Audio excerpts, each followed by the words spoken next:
రోజుల్లో మనందరికీ ఒక సందేహం వస్తూ ఉంటుంది. రాబోయే రోజుల్లో టెక్నాలజీ బాగా పెరిగిపోతే అసలు టీచర్లు ఉంటారా లేదా రోబోట్లే పాఠాలు చెప్తారా? ఎంత టెక్నాలజీ ఎంత వేగంగా పెరుగుతుందో మనందరికీ తెలుసు. రోజు రోజుకి ఎక్కువ చేస్తారు. హోంవర్క్ అంటారు, క్లాస్ లో క్రమశిక్షణ అంటారు, మళ్ళీ లేట్ గా వస్తే తింటారు. ఈ టీచర్లు లేని ప్రపంచం ఉంటే ఎంత బాగుందో. ప్రశాంతంగా ఉండొచ్చు. నువ్వు ఎక్కడి నుండి వచ్చాడు? నేను 2050 సంవత్సరం నుండి వచ్చాను. మీ మాటలు విని ఆగాను. నువ్వు టీచర్ లేని ప్రపంచం కావాలన్నావు కదా, నేను అలాంటి ప్రపంచం నుండే వస్తున్నాను.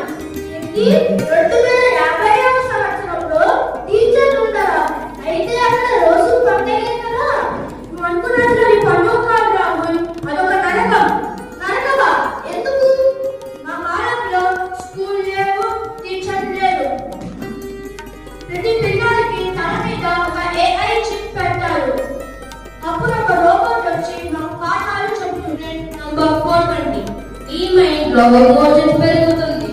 పాఠం వేరు తప్పు చేస్తే ఎలక్ట్రిక్ షాక్ లభిస్తుంది.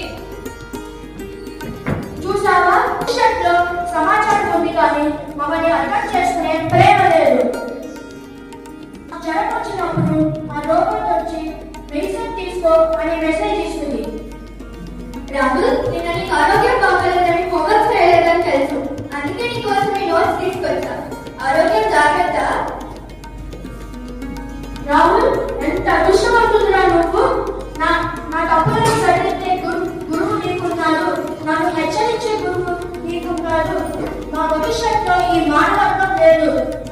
గురువు లేని సమాజం ఒక కాంతి లేని చీకటి కొట్టు వంటిది. నాకు అర్థమైంది విక్రమ్. రోజు తల్లిదండ్రుల వెనుక ఉన్నది కోపం కాదు, మా భవిష్యత్తుపై వాళ్ళకున్న బాధ్యత.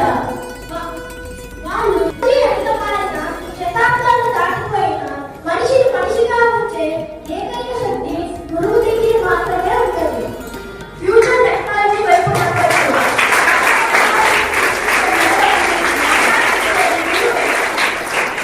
ఫ్యూచర్ టెక్నాలజీ వైపు నడవచ్చు. కానీ ఆ టెక్నాలజీ సృష్టించే వెలుగుకు జ్ఞానాన్ని ఇచ్చేది గురువే. భవిష్యత్తు మాటల తెలుగు స్థానం కాదు. మా జీవితాన్ని తీర్చిదిద్దుతున్న ప్రియమైన టీచర్ అందరికీ గురు పౌర్ణమి శుభాకాంక్షలు. సందేశం అవును, టెక్నాలజీ మనకు సమాచారాన్ని ఇస్తుందేమో కానీ మన జీవితానికి కావాల్సిన సంస్కారాన్ని, ప్రేమానురాగాలను ఇవ్వలేదు. మనం తప్పు చేస్తే మందరించి సరైన దారి చూపించే గురువు స్థానాన్ని ఏ రోబోట్ భర్తీ చేయలేదు.